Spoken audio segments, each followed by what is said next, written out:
இன்னைக்கு 1 மணிக்கு செய்யக்கூடிய பிரார்த்தனையில் உங்களுடைய துன்பங்கள், உங்கள் கதறல்கள் அத்தனையும் போகுது.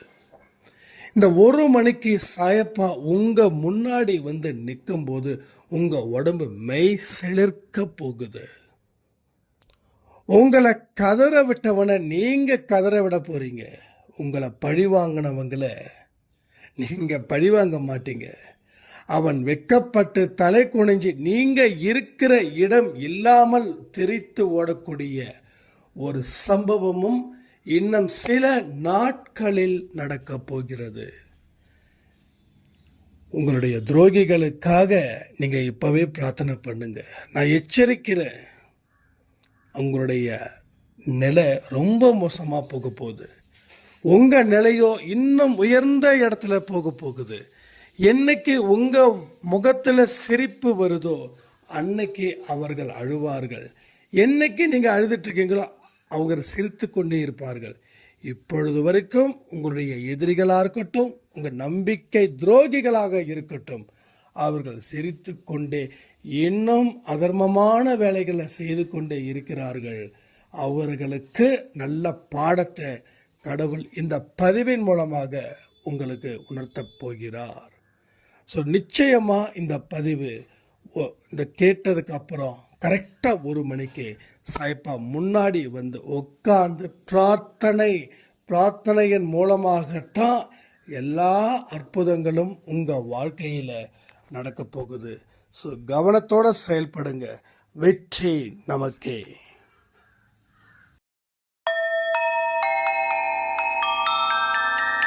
ஓம் சாயிரா சாயிரா, ஓம் சாயிரா சாயிரா, ஓம் சாயிரா சாயிரா, அன்பே சாயிரா, பேரன்பே சாயிரா, அகிலம் தளிக்க ஆத்மா விழிக்க அனுதினம் சாயிரா, எங்கள் அன்பே சாயிரா.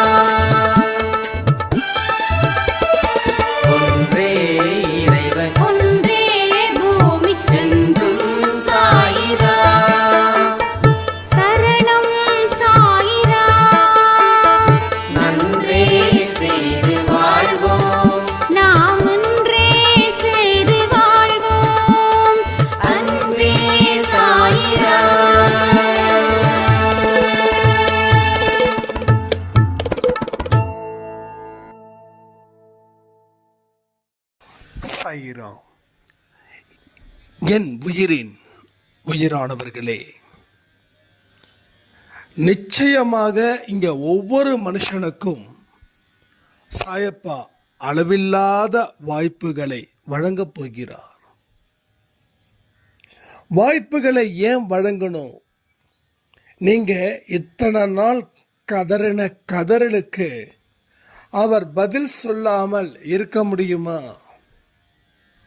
உங்களுடைய குழந்தைங்க பயங்கரமாக அழுகுறாங்க. அவங்க கண்ணீரை துடைப்பீர்களா? இல்லை அவங்க அழட்டும் அப்படின்னு சொல்லி வேடிக்கை பார்ப்பீங்களா? அப்போது கண்ணீரை நம்ம துடைப்போம். நம்ம குழந்தை மட்டும் இல்லை, எதிரியோ வீட்டோட குழந்தை அழுதா கூட நம்ம மனசு கலங்கும், நம்ம மனசில் கஷ்டமாக வரும். உடனே அந்த குழந்தைங்களுக்கு போயிட்டு நாம் என்னென்ன பிரச்சனைகள் அந்த குழந்தைக்கு இருக்குதோ அதை நாம் சரி செய்வோம். இதுதான் மனிதனுடைய பண்பு. எல்லா மனுஷனுக்கும் இப்படி தான். இந்த குடும்பத்திலேருந்து இருக்கிறவங்க தான், அந்த குடும்பத்திலேருந்து இருக்கிறவங்க தான் அப்படிலாம் இல்லை. கல்லுக்குள் ஈரம் உண்டுன்னு சொல்கிறாங்க, உண்மை. அப்போ நமக்கு கல்லுக்கே ஈரமாக இருக்கும்போது ஒரு மனுஷனுக்கு அந்த ஈரம் இருக்காதா? இருக்கும். அப்போ நாம் அழுகிற அழுகைக்கு கண்டிப்பாக கடவுளுக்கு காது கேட்குது. காது கேட்காம இல்லை. வாய்ப்புகள் வழங்கப்படுகிறது, வாய்ப்புகள் வழங்கப்படாமல் இல்லை. இப்போ கூட சொல்கிறேன், இந்த பதிவில் வாய்ப்புகள் எனக்கு இருக்குது அப்படின்னு நீங்கள் தீர்மானமாக நம்புனீங்கன்னா என்ன வாய்ப்புகள் இருக்குதுன்றத அவர் உங்கள் கண்களுக்கு முன்னாடி கொண்டு வந்து உங்கள் அழுகையை நிறுத்துவார். நன்றிகள் சொல்லலாமா சாயப்பாவுக்கு? ஒரு பலமான நன்றிகள் சொல்லலாமா? எத்தனையோ பெண்கள், எத்தனையோ ஆண்கள் மனசுல ஏகப்பட்ட கவலையோட, இது நடந்தா என் வாழ்க்கையில நல்லது நடக்குமேன்னு சொல்லி ஏங்கி ஏங்கி ஏங்கி ஏக்கத்தோட வாழ்ந்து கொண்டிருப்பவர்களுக்கு ஒரே ஒரு பதில் சொல்றேன். உங்களுடைய ஏக்கங்களும் உங்க கவலைகளும் இந்த பதிவின் மூலமாக தீர்க்கப்படுகிறது. இந்த பதிவின் மூலமாக தீர்க்கப்படுகிறது. இதை நம்புறவங்களுக்கு வாய்ப்பு இருக்குது, நம்பாதவர்களுக்கு வாய்ப்பு இல்லை. என்னுடைய அப்பாவும் என்னுடைய அம்மாவும் என்னை காப்பாற்றுவார்கள் நம்பிக்கையோட ஒரு குழந்தை இருந்தா, அந்த அப்பாவோட அம்மாவோட மனசுல ஏதோ ஒரு நெருடல் இருக்கும். உடனே உங்களை பார்க்க வருவாங்க. நிறைய விஷயங்கள் உங்கள் வாழ்க்கையில் நடந்திருக்கும். நான் 2-3 நாளாக கஷ்டப்பட்டுட்டு இருந்தேன். திடீர்னு பார்த்தா எங்கள் வீட்டில் எங்கள் பேரண்ட்ஸ் வந்து நிற்கிறாங்க. என்னன்னு தெரியலம்மா, 2-3 நாளாக நான் நினச்சிக்கிட்டே இருந்தேன், கனவுல வந்த அப்படின்னு. ஏன்னா அந்த மனசோடைய பவர் அது போல, அந்த மனசில் இருக்கக்கூடிய பவர் ஒரு வைப்ரேஷன். நம்ம அழும்போது என்ன நினைக்கிறோம்? அப்பா அம்மாவை நினைக்கிறோம். நம்ம அழும்போது என்ன நினைக்கிறோம்? கூட பிறந்தவங்களே நினைக்கிறோம். நம்ம அழும்போது என்ன நினைக்கிறோம்? நம்மளுடைய குழந்தைங்கள நினைக்கிறோம். நம்ம குழந்தை நம்ம கூட இருந்தால் நல்லா இருந்திருக்குமே அப்படின்னு கண்களில் இருந்து கண்ணீர் வருது. இதோ உங்கள் மகனோ உங்கள் மகளோ வீட்டுக்கு முன்னாடி வந்து நின்றுட்டாங்க, காலிங் பெல் அடிக்கிறாங்க. ஆனந்தமான சந்தோஷமான ஒரு சூழ்நிலை அங்கே உருவாகுது. உங்கள் கண்களில் விழுந்த நீர் அடுத்த நிமிடமே தீர்க்கப்படுகிறது. அதுபோல உங்களுடைய மனசும் சாயப்பாவோட மனசுக்குள்ள போய் சேரணும். சேருவதற்கு தான் இந்த வழி. எப்படி உங்க அப்பா அம்மா உங்களை தேடி வந்து நான் இருக்கிறேன்னு சொல்லாம சொன்னாங்களோ, அப்போ நீங்க அப்பாவை நினைச்சியோ அம்மாவை நினைச்சியோ அழும்போது யார் உங்க கண்ணுக்கு முன்னாடி வந்தார்களோ, அதே போல சாயப்பா அப்படின்னு சொல்லி இருகரம் கூப்பி மனதோட மனதாக பூஜித்து பிரார்த்தனை செய்து நீதானப்பா அப்படின்னு ஒரே வார்த்தை சொல்லுங்க. அந்த வார்த்தையில நம்பிக்கையோட இருங்க கடைசி வரைக்கும்.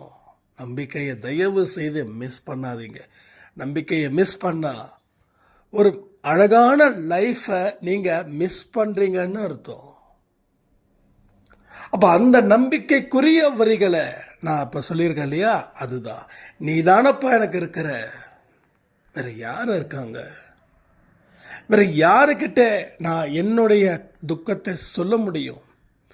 யாருக்கிட்ட என்னோட கண்ணீரோட துக்கத்தை சொன்னாலும் அவர்கள் என்னுடைய வாழ்க்கையில திரும்ப திரும்ப விளையாடி என்னுடைய வேதனையை அதிகரிக்கிறார்களே தவிர என்னுடைய வேதனைக்கு தீர்க்கும் மருந்தாக இந்த உலகில் எந்த மனுஷனும் இல்லை. ஆனா என்னுடைய மருந்து, என்னுடைய வழி, என்னோட வாழ்க்கை எல்லாமே நீதானே. இந்த மாதிரியான மன உறுதித்தன்மையை உங்க மனசுல ஏற்படுத்த முடியுமா? அப்படி ஏற்படுத்தவங்களா இருந்தா வாழ்க்கையில உங்களுக்கு வரக்கூடிய வாய்ப்புகள் எல்லா திசைகளில் இருந்தும், நீங்க எதிர்பார்க்காத மனுஷங்க கிட்ட இருந்தும் அந்த வாய்ப்புகள் வந்து உங்களை சிறப்பான வாழ்க்கைக்கு அழைத்து செல்லும். அழுகிறதால இவ்வளவு பலன்களா? அப்ப இத்தனை நாள் அழுதனே, அந்த பலன்கள் எங்கன்னு கேட்கலாம். சரியான கேள்வி, ரொம்ப அற்புதமான ஒரு கேள்வி. இந்த மாதிரியான கேள்விகளை நீங்க கேட்க கேட்க நான் அதற்கு பதில் சொல்லும் போதுதான் உங்களுக்கு புரிதல் அதிகரிக்க, வாழ்க்கையில இன்னும் வாழணும்னு உங்களுக்கு தோணும். நீங்க விட்டது கண்ணீர், அது தப்பே இல்லை, உண்மை. நீங்க பொய்யான கண்ணீரை விடல, நீங்க ஒரு போலியான நாடகத்தை கடவுள் முன் நடத்தல. ஆனா இந்த விட்ட கண்ணீருக்கு இருக்கக்கூடிய பின்னணி என்னன்றது நம்ம தெரிஞ்சுக்கணும்ல. அப்போ இனி நம்ம விட்ட கண்ணீரை கூட நம்ம பாசிட்டிவாக மாற்ற போகிறோம். அதாவது உதாரணத்துக்கு சொல்லணும்னா, உங்களுக்கு குடும்பத்தில் ஒரு மாதத்துக்கு ஒரு 20,000 ரூபாய் செலவு வருதுன்னு வச்சுக்கோங்க. நீங்கள் எவ்வளோ வேணாலும் செலவு பண்ணுங்க, உங்களுக்கு 2 மடங்காக உங்கள் அக்கௌண்ட்டுக்கு கேஷ் வரும். அப்படின்னா நம்ம என்ன பண்ணுவோம்?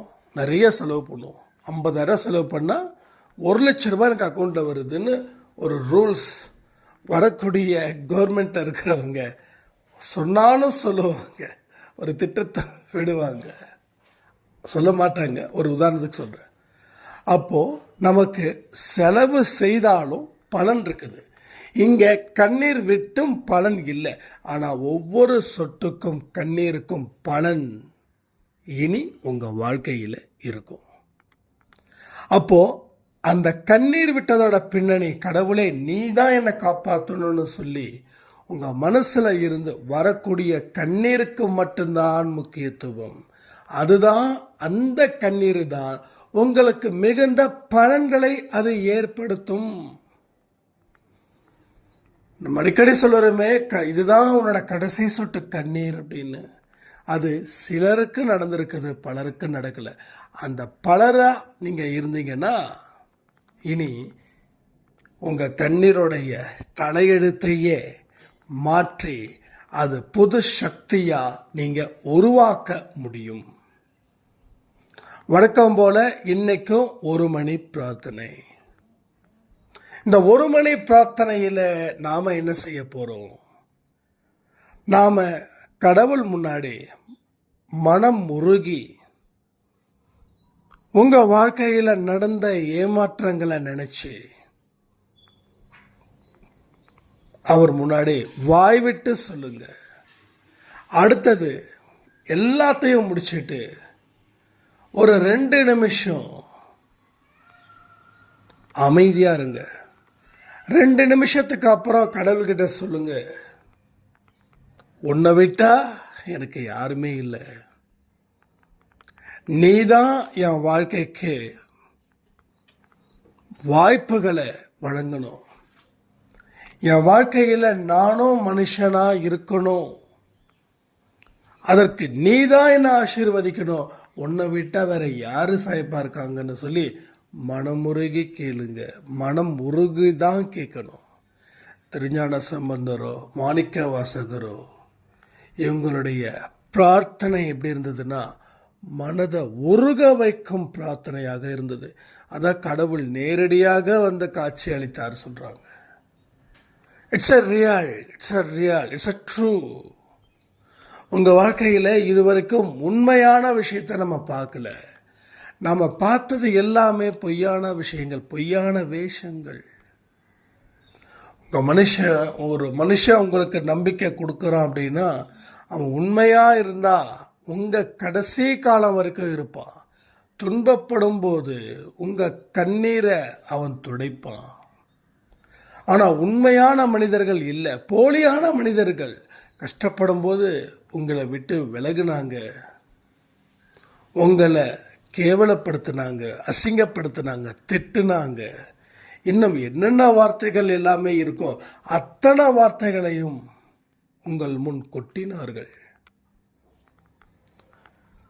அப்போ தலை நிமிர்ந்து வாழணுமா வேண்டாமா? உங்களுக்கு வாய்ப்புகள் வந்தால் அதை நீங்கள் பயன்படுத்துவீங்களா, பயன்படுத்த மாட்டீர்களா? ஸோ இதை எல்லாத்தையும் நாம் மனதளவில் ஸ்ட்ராங் பண்ணணும். மனதளவில் எவன் ஒருவன் பலகீனமாக இருக்கிறானோ அவனால் அடுத்த கட்டத்தை கூட முயற்சி பண்ண முடியாது. அவன் அதே கட்டத்தில் சோர்ந்துடுவான், அதே கட்டத்தில் இருப்பான். அதாவது யாரெல்லாம் எந்த வேலையும் செய்யாமல் இருக்கிறாங்களோ அவங்களுக்கு தான் எதிர்மறை எண்ணங்கள் கூடி வருது. உங்களுடைய ஒர்க் ஷெடியூலை நீங்கள் அதை நேசித்து அதை விரும்பி நீங்கள் செய்யும்போது உங்களுடைய சோம்பேறித்தனம் உங்களை விட்டு அகலுது. சோம்பேறின்றது like a devil, like a pisasu, like அ பேய். அது இறங்கணும். அதோட ஒரு மனுஷனால் வாழ முடியாது. ஸோ எவன் ஒருவன் செயல் புரியாமல் இருக்கிறானோ அவனுக்கு எந்த மாதிரி சிந்தனைகள் வரும் அப்படின்னா, அவனை அழிக்கக்கூடிய சிந்தனைகள் மட்டும்தானே வரும். அது செயல் புரிபவனுக்கு சிந்திக்க நேரம் இல்லை. அப்படியே அவன் சிந்திச்சாலும் அவன் வாழ்க்கையில் அடுத்த கட்டத்துக்கு தேவையான அளவுகளை சிந்திச்சு மிச்ச மீதி நேரத்தை அவன் செயல்படுத்துவதில் பயன்படுத்துவான். அவன் செயல்படுத்துறதில் அவன் முனைப்பாக இருக்கும்போது அவனுக்கு எல்லாமே நடக்குது. சில பேர் பார்த்திங்கன்னா நல்லா ஹார்ட் ஒர்க் பண்ணி அடுத்தடுத்ததை ப்ரொமோஷன்ஸ் பேஸ் பண்ணி டக்கு டக்கு டக்கு டக்குன்னு போவாங்க. ஆனால் சில பேர் அப்படியே போவாங்க. So there is no change. இன்னும் சில பேர் முன்னே இருந்ததை விட கீழே போவாங்க. மொத்தம் 3 விதமான மனிதர்கள். ஒன்று, அடுத்தடுத்த ஸ்டேஜுக்கு போகணுன்ற ஆர்வத்தோட பணியாற்றுபவர்கள். அடுத்தது, அதே இடத்துல நின்று இதுக்கு மேலே போக முடியாதுன்னு அதை மெயின்டைன் பண்ணக்கூடியவர்கள். இன்னொருத்தவங்க அந்த இடத்துல வந்து இன்னும் அளவுக்கு அதிகமாக சோம்பேறித்தனத்தில் வசப்பட்டு அவர்கள் பின்னாடி வந்து மீண்டும் மீண்டும் பல துன்பத்தை அனுபவிக்கிறவர்கள். ஆனால் 3வது ரகத்தில் உள்ளவர்கள்தான் அதிகம். முதல் ரகத்தில் உள்ளவர்கள் சிலர், 2ஆம் இடத்தில் உள்ளவர் மீடியம், ஆனால் 3ஆம் இடத்துல இருக்காங்களே அவங்க பலர். ஸோ எந்த மனுஷனுடைய வார்த்தையில் அடிக்கடி நெகட்டிவிட்டி இருக்குதோ அவர்கள் 3ஆம் இடத்துக்குரியவர்கள். இப்போ நீங்கள் 3வது இடத்துல இருந்து 2வது இடத்துக்கு போகணும்னு கடவுள் விரும்புகிறார். இப்போ நீங்கள் 2வது இடத்துல நின்னா போதாது, முதல் இடத்துக்கு போகணும்னு. அப்போ 3வது இடத்துல இருந்து ஸ்ட்ரைட்டாக முதல் இடத்துக்கு போயிடணும்னு நினைக்கிறது ரொம்ப தப்பு. அப்போ 3வது இடத்துல இருந்து 2வது இடத்துக்கு போங்க, 2வது இடத்துல இருந்து 1வது இடத்துக்கு போங்க. 1வது இடத்திற்கு போனால் இந்த உலகம் உங்களை கொண்டாடும். யாரெல்லாம் வந்து நீங்கள்லாம் ஏன் பிறந்தீங்கன்னு கேள்விகள் கேட்பாங்கல்ல, யாராவது கேட்டிருக்காங்களா? யாரெல்லாம் கேட்டிருக்காங்க? உங்களை யாரெல்லாம் கேட்டிருக்காங்கன்றதை கொஞ்சம் திங்க் பண்ணி பாருங்கள். அவங்களுக்கெல்லாம் பதில் சொல்ல வேண்டாமா? இது பழிக்காக சொல்லலை. பட் அவங்க நீங்கள் திறமையே இல்லாதவர்கள்னு நினச்சிட்டாங்கன்னா என்ன ஆகுறது? அவங்களுக்கும் ஒரு வாய்ப்பை கொடுக்கணும்ல. நீ சொன்னது தப்புப்பா, நான் திறமைசாலி தான், என்னுடைய திறமைகள் எல்லாமே என்னோட 5 அடங்கியிருந்தது. அந்த 5 நான் கட்டுப்படுத்த என்னுடைய திறமைகள் மேலே மேலே மேலே ராக்கெட் மாதிரி, ஜெட்டு மாதிரி போகுது.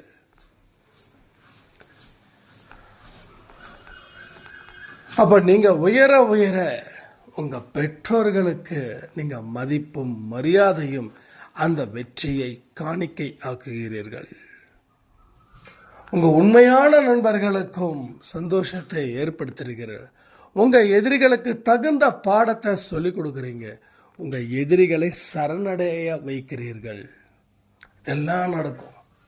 எங்கே 3rd பிளேஸில் இருந்து 2nd பிளேஸ்க்கு போகும்போது அந்த இம்ப்ரூவ்மெண்ட் அப்படின்றது பக்காவாக இருக்கும். அதுக்கே உங்கள் வாழ்க்கையில் எல்லாமே சாதிச்சது போல் நீங்கள் ஃபீல் பண்ணுவீங்க. அதுக்கே அப்படின்னா 2வது இடத்துல இருந்து முதல் இடத்துக்கு போகணுன்னா இன்னும் எவ்வளவு பெரிய அற்புதங்கள் அங்கே விளையாடுன்றதை யோசிச்சு பாருங்கள். வாழ்க்கையே உங்களுக்கு சந்தோஷமாக மாறும். இதுக்கு முன்னாடி வாழ்க்கை கஷ்டத்தில் இருக்கும், ஆனால் இன்னைக்கு வாழ்க்கை சந்தோஷமாக மாறும். நான் நேற்று ஏதோ ஒரு வெப்சீரிஸ் ஒன்று பார்த்தேன், சும்மா 2-3 போர்ஷனு. அதில் வந்து அந்த ஹீரோவை அங்கே இருக்கிற அத்தனை பேரும் கார்னர் பண்ணுவாங்க, அதாவது அவமானப்படுத்துவாங்க.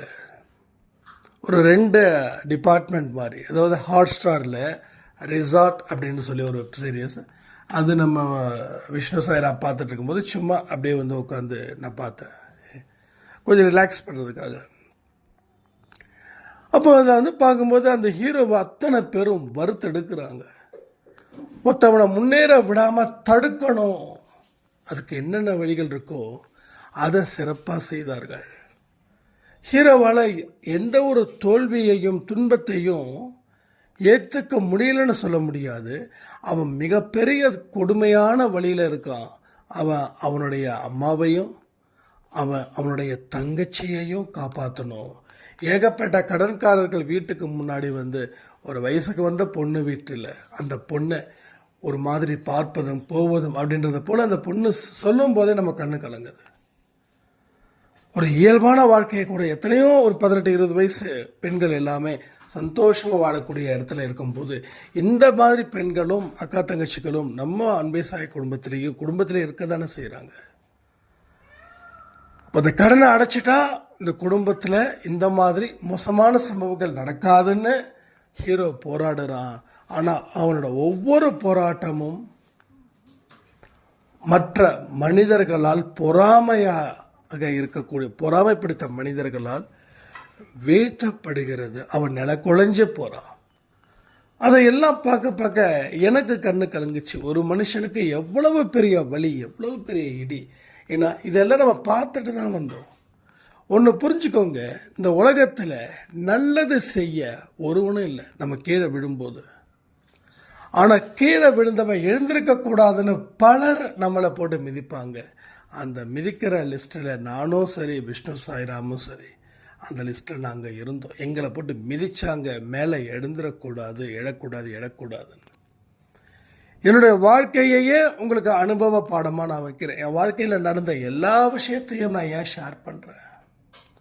ஒரே ஒரு விஷயம், கடவுள் உங்களை எங்கேயுமே கைவிட மாட்டார்ன்றதுக்காக தான்.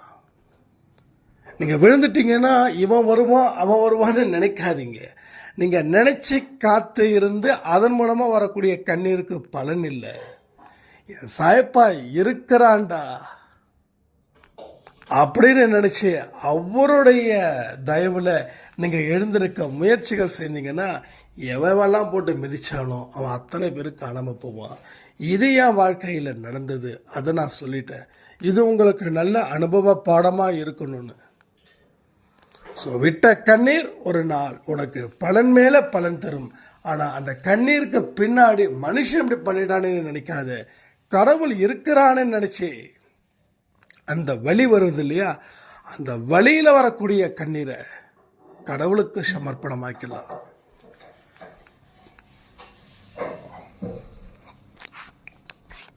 ஸோ இதுதான் நம்ம வாழ்க்கையில் நாம் கடைபிடிக்க வேண்டிய முக்கியமான வழிமுறைகள். ஸோ இன்னைக்கு 1 மணிக்கு மதியம் 1 மணிக்கு செய்யக்கூடிய பிரார்த்தனையில் நான் சொன்னது போல் உங்களுடைய வாழ்க்கையில் நடந்த அத்தனை துயர சம்பவங்களையும் காட்சிப்படுத்துங்க அவர் முன். 2 நிமிஷம் மௌனம், அது தியானமாக வச்சுக்கோங்க, இல்லை கொஞ்சம் ரிலாக்ஸ் பண்ணிக்கோங்க. 2 நிமிஷம் முடிஞ்சதுக்கப்புறம் கண்களை மூடுனது போலவே இருக்கும். 2 நிமிஷம் அப்ராக்சிமேட்டாக எடுத்துக்கோ. 2 நிமிஷமோ 5 நிமிஷமோ 10 நிமிஷமோ அது பிரச்சனை இல்லை. முதல்ல அந்த துக்கத்தில் இருந்து மீண்டு வருவதற்கு அந்த டைம் சொல்கிறேன். பலர் ஏமாற்றி இருக்கலாம், பலர் நம்மளை அடி மேலே அடி கொடுத்துருக்கலாம். அப்போது அந்த ஒரு போர்ஷனை ஓரளவுக்கு மனசில் இருந்து துரத்துறதுக்கு தான் அந்த டைமிங். ஒரு 2 நிமிஷமோ 5 நிமிஷமோ, you can take 10 minutes or ½ an hour or 1 hour, no issue. ஆனால் முடிச்சுட்டு எழுதுருங்க. 1 மணிக்கு ஆரம்பிக்கணும், ரைட்டா? 1 மணிக்கு ஆரம்பிக்கணும். அதுக்கப்புறமா நல்ல வார்த்தைகளை கொடுங்க. கடவுளே, என்னோட அம்மாவும் போல அப்பாவை போல நல்ல நண்பனை போல நீ இருக்கிற, என்னை தயவு செய்து கீழே விழுந்திருக்கிற என்னை எழுப்பி விடு சாயப்பா. உன்னை நம்பி தானே நான் இருக்கேன், உன்னை முழுக்க முழுக்க முழுக்க முழுக்க நம்புகிறேன். விட்ட கண்ணீர் அத்தனையும் எனக்கு எந்த பலனையும் தரல, ஆனால் இனி நான் விடக்கூடிய ஒரு கண்ணீரும் உன்னுடைய பாதத்தில் அபிஷேகம் பண்ணுற என்னுடைய பாத அபிஷேகத்தை நீ ஏற்றுக்கோ. நீ ஏற்றுக்கிட்டாதான் எனக்கு வாய்ப்புகள் வரும். இனி வரக்கூடிய வாய்ப்புகளை நான் முழுமையாக பயன்படுத்தி என்னுடைய வாழ்க்கையை மாற்றி அதில் வரக்கூடிய ஒரு வெற்றியையும் மாதா பிதா குரு தெய்வம் அந்த வரிசையில் நான் டெடிகேட் பண்ணுறேன், காணிக்கையாக்குகிறேன் மட்டும் சொல்லிட்டு எழுந்திரிச்சிருங்க. இனி உங்கள் வாழ்க்கையில் எந்த ஒரு பிரச்சனையும் வராது. எந்த ஒரு பிரச்சனைகள் வந்தாலும் அதை சமாளித்து அதை வெற்றி அடைய வேண்டிய அத்தனை வழிமுறைகளையும் சாயப்பா உங்கள் மனதில் விதைத்து நீங்கள் உங்களை செயல்பட வைப்பார். என்றைக்குமே அந்த மகாபாரதத்தில் இருக்கிற அந்த போர்க்களத்தை ஞாபகம் வச்சுக்கோங்க. கிருஷ்ணர் சொல்கிறாரு, அர்ஜுனர் செயல் புரிகிறார். ஸோ கிருஷ்ணன் அங்கே செயல் புரியல, கிருஷ்ணர் அறிவுறுத்துகிறார். கிருஷ்ணர் அர்ஜுனருக்கு ஏற்பட்ட சந்தேகங்களை போக்குகிறார். சந்தேகங்களை போக்குறதுக்கு அப்புறம் அர்ஜுனன் ரொம்ப ஸ்ட்ராங் ஆகுறார். எடுக்கிறாரு வில்ல, வீழ்த்துறாரு ஒவ்வொரு எதிரிகளை. கடைசியில் மகாபாரத போர் தர்மத்துக்கும் அதர்மத்துக்கும் நடந்த ஒரு போர். அங்கே தர்மமே ஜெயிச்சதுன்னு சொல்லுவாங்க. ஸோ அதுபோல் நம்ம வாழ்க்கையில் எத்தனையோ அதர்மங்களால் நாம் வீழ்த்தப்பட்டு இருக்கிறோம். ஆனால் தர்மம் என்றைக்குமே அழியக்கூடாது. அது உங்கள் கையில் இருக்குது. துணிஞ்சு நில்லுங்க. ஒருவேளை கிருஷ்ணர் தர்மந்தான் ஜெயிக்கணும்னா, அர்ஜுனர் தர்மந்தான் ஜெயிக்கும், நான் ஏன் போரிடணும் அப்படின்னா அங்கே அதர்மம் ஜெயிக்கிறதுக்கு அவர் வழி விட்டுட்டார்னு அர்த்தம். அதுவே பெரிய பாவமாக போயிடும் அர்ஜுனனுக்கு.